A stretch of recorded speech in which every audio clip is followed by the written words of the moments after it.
Texas Governor Greg Abbott has signed a new statewide disaster declaration.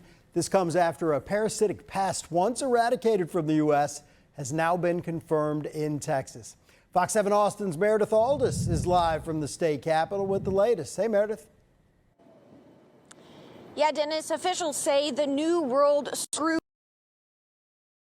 stock wildlife and even pets, but they're confident they can stop it from spreading.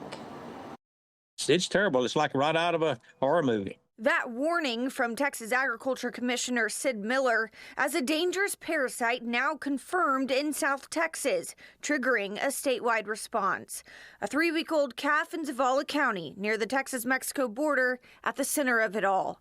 The U.S. Department of Agriculture confirming its first known Texas case of New World screwworm in years. Texas Animal Health Commission and USDA staff have been in close communications with the owner.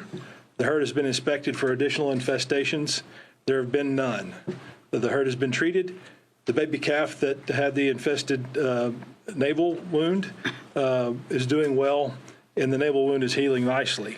But officials say the recovery of that calf doesn't mean the threat is gone. The New World screwworm is a parasitic fly whose larvae can enter open wounds and feed on living tissue, sometimes causing severe injury or death within days. It can affect cattle, sheep, goats, pigs, and even dogs and cats. Governor Greg Abbott says while the discovery is serious, it's not a food safety threat. There's a food production issue, but not a food safety issue. State and federal officials are now relying on a method they call proven, releasing sterile flies. It breaks the pest's reproduction cycle. The prevention requires the release of millions of sterile flies in targeted regions. The USDA is now importing and dispersing those flies into South Texas. Governor Abbott also signing an updated disaster declaration aimed at speeding up resource efforts and accelerating construction of a sterile fly production facility in Edinburgh. Officials say the focus now is containment and education, urging ranchers and pet owners to inspect animals daily for even small wounds. Any larvae on a living animal is a reportable issue. And what that does is lets us mobilize more quickly so that we can get to the animal, provide treatment to it, eliminate those fly larvae from becoming adults and perpetuating the problem. The USDA says millions of sterile flies have already been released across Texas this year. But Ag Commissioner Miller is pushing for additional tools, including a method he says was used successfully decades ago.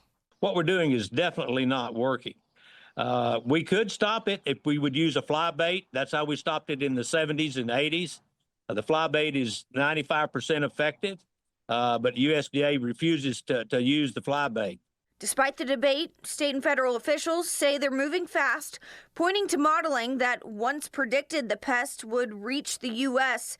even sooner than it did. I want to reassure all of you that we've been preparing for this and are taking rigorous actions to protect the rest of the state and the nation from this pest. Officials say this is highly treatable when detected early, so they're encouraging anyone who suspects a case to report it immediately, saying they've successfully eradicated the New World screwworm before, and they believe they can do it again. Reporting live from the state capitol, Meredith Aldis, Fox 7 Austin News. I hope they're right. Appreciate you, Meredith.